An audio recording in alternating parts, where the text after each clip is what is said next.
This has not happened anywhere else in the world. And then we linked up both the digital identity and the mobile number, which enabled us to do fast payments. Today, we are the world's #1 in real-time fast payments in the world. We do 46% of the real-time fast payments. Last year, we did 128 billion fast payments in the world. China was second with 26 billion fast payments. That was the difference. From 128 billion India, China 26 billion.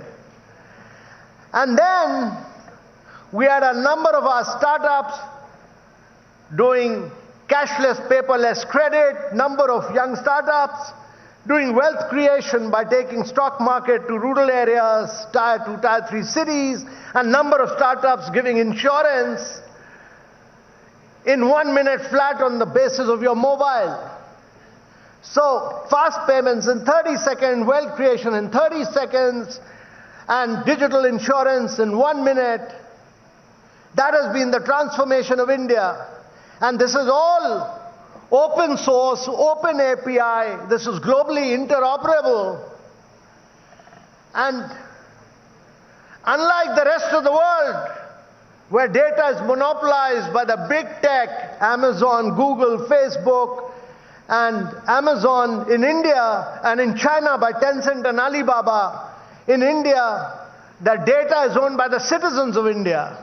And they give permission, which is technically made possible by their consent on the mobile, on the go. So our model during G20 was accepted as the best model in the world. The definition of digital public infrastructure and the framework was accepted. And today we've taken it to 20 countries of the world, and tomorrow we'll take it to the rest of the world. Because 4 billion people of the world do not have a digital identity. 2.5 billion people do not have a bank account. 133 countries in the world do not have fast payments. So India's model will be taken to the rest of the world to transform the world. And that is why during COVID, we could do 2.2 billion COVID vaccination, and we could, instead of giving large packages, we could put money straight into the bank account of these beneficiaries. Whereas in the United States of America, 9 million checks came back, and Germany struggled for 18 months to create digital identities. So ladies and gentlemen, structural reforms, digital identity, and the third was in infrastructure, the push towards infrastructure.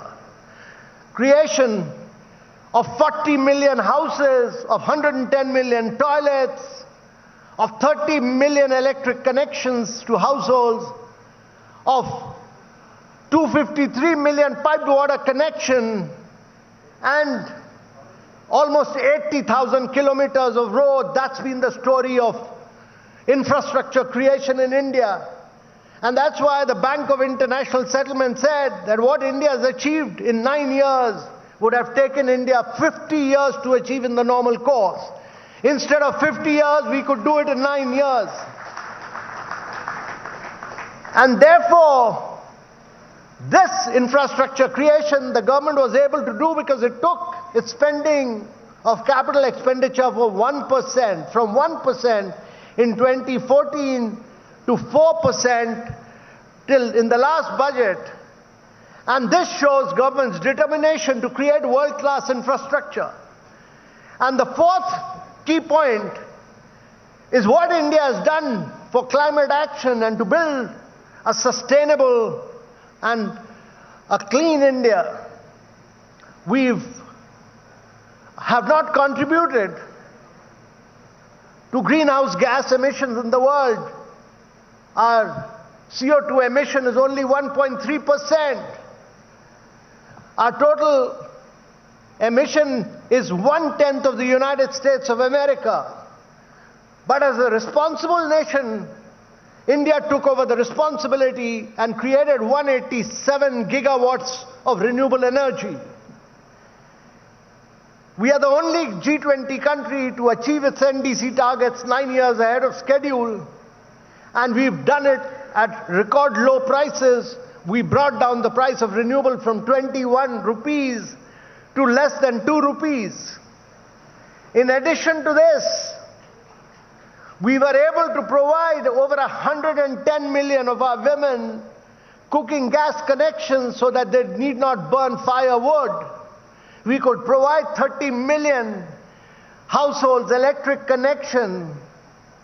And now we are moving towards green hydrogen so that we can green up all the hard-to-abate sectors of steel, cement, refinery, fertilizer. And instead of being a fossil fuel importing country where we import 180 billion worth of fossil fuel, by the time we become 147, we should be an energy exporting country of exporting green hydrogen or in its liquid form ammonia to the rest of the world. So from an importer of energy to an exporter of energy is our plan. Ladies and gentlemen, what we've achieved in terms of structural reforms, in terms of digital identity, in terms of climate action, and all these have been done with speed. And the focus has constantly been on implementation, implementation, and implementation. So this has enabled us to build our hard power and our soft power. And ladies and gentlemen, it's important that as India accelerates the pace of its growth in its Amritkal period and accelerates it to the growth of 8 to 9%, because India is the only country which is growing at 8% plus in the last 3 quarters of its economy, and as it accelerates the pace on the basis of these transformations, India is heading to be the 3rd largest economy in the world in the next 5 years, surpassing Japan and Germany, and will be a $35 trillion economy by the time it becomes 147. And that would mean that if we would have raised the per capita income of every single individual from $2,500 to close to $18,000 per citizen, and the quality of life of every citizen would have improved. And therefore my belief is that in a globalized economy, it's the economic growth which gives you the hard power, and it's your belief in your civilizational strength, which we embodied in G20. We did not copy the rest of the world, we did not copy the West, but we went back to our civilization, the roots of our civilization, to say that we are Vasudev Kutumbakam, that we are one earth, one family, one future. We may have different political ideologies, we may have political differences, we may have geographical differences, but we all come from one cosmos. And therefore, on account of this philosophy, this ideology, and this civilizational ethos, we could achieve consensus on all complex issues confronting the world. And ladies and gentlemen, as we aggressively push for growth, as we aggressively push for reforms, as we aggressively push for digitization, as we aggressively push for infrastructure creation, and as we could push for sustainable growth because of climate action and climate finance, India will be in the forefront. And therefore, we will have the responsibility of leading the world. It's important to realize that in the global GDP today, if you look at the global GDP, America's share of the global GDP has remained constant at about 25% in the last 2.5 decades. Europe's share, and it's important to understand this, Europe's share has come down from 30% to 15% and will come down even further. In the last 3 decades, due to China's acceleration of pace of growth, its share had grown from 3% to close to 18%. But China's growth has now slowed down and India's growth has accelerated, and therefore India's share will now grow from 3.5% in the coming till 2047, it will accelerate to close to 20% of the global GDP. And therefore, in the years to come, India will be providing 30% of the skilled manpower to the rest of the world by the time we get into our Amrit Kal period. Imagine all your electricians, your plumbers, your carpenters, your hospitality managers which were trained in Lucerne in Switzerland will be all trained in India, and they will be running all the top hotels of the world. So the Indians will be skilled for the rest of the world. And the challenges of India will be to do very, very smart urbanization to improve our learning and health outcomes, to ensure that our agriculture productivity rises so that we can continue to accelerate the pace of our growth. So as many people have commented, this is not merely India's decade, this is India's century. And it is incumbent upon each one of us to ensure that as disciplined Indians, we ensure that we accelerate the pace of our growth, we become responsible citizens, and we ensure that India continues to grow and accelerate its pace of growth in all these aspects of structural reforms, digitization, sustainable growth, and infrastructure creation. The important challenge is that the center has done its bit. It's now for the states to accelerate reforms in all these areas. Now the responsibility for the next decade will be on many of our states. If our states start growing at rapid rates of 10% plus, India will grow at 11% plus. And therefore, it's not merely that the western part of India or the southern part of India accelerates its pace of growth, but the northern, the eastern, the central part, the southern, the western, all India must grow.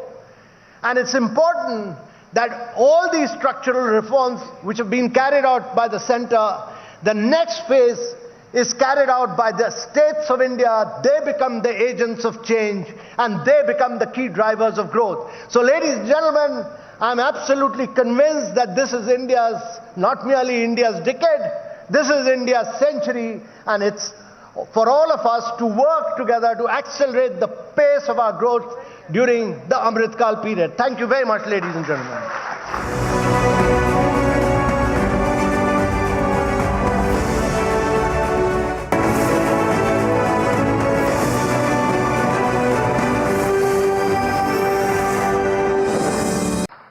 साथियों, आप भी जानते हैं कि ये समय वैश्विक अनिश्चितताओं और अस्थिरता का समय है और एक्सपर्ट्स कह रहे हैं कि सेकेंड वर्ल्ड वॉर के बाद ये सबसे अधिक अस्थिर समय अनुभव हो रहा है,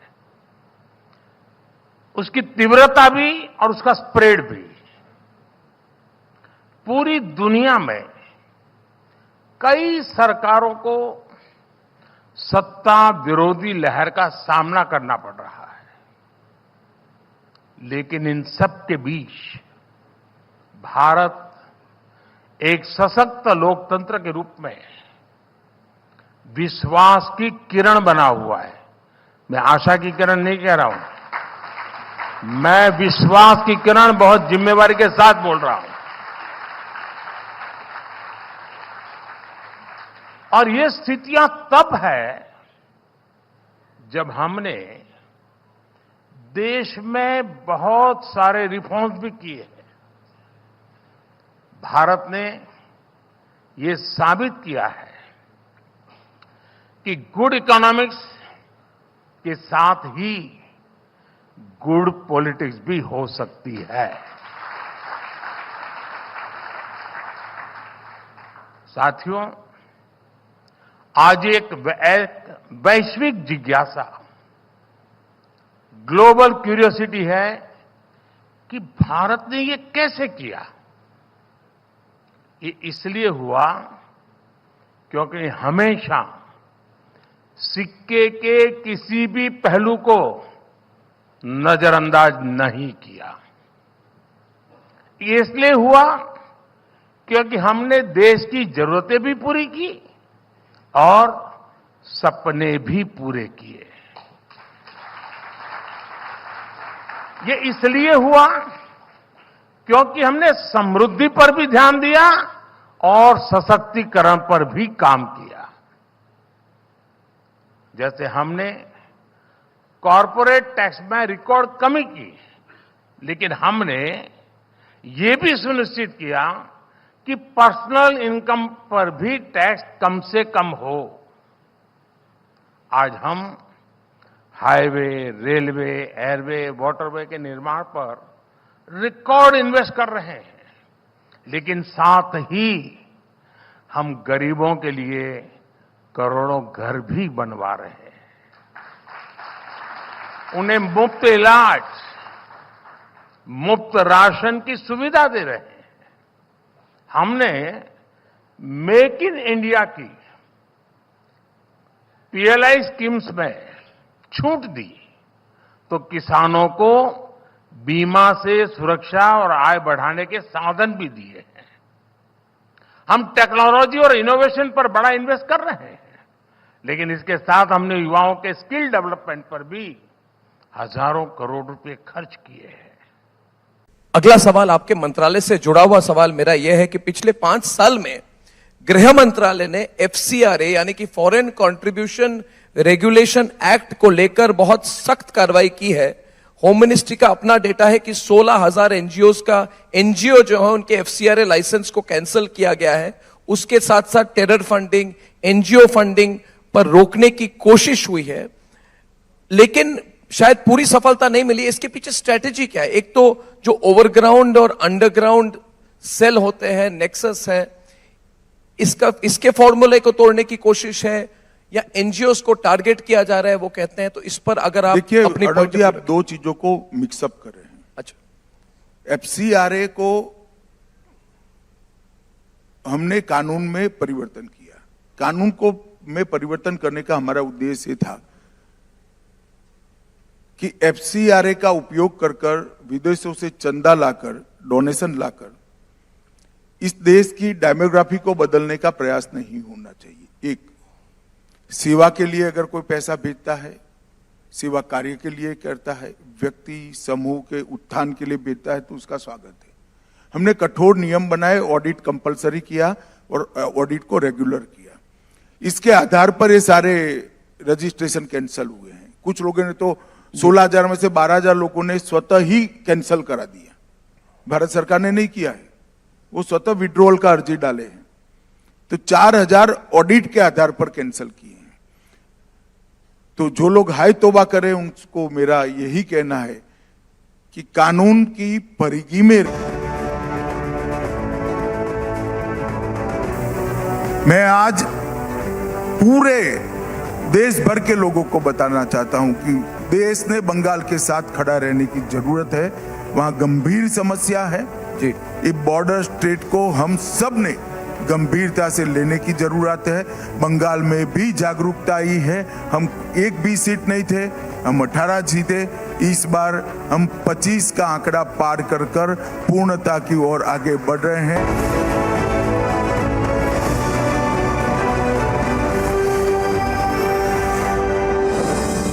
अमित शाह जी,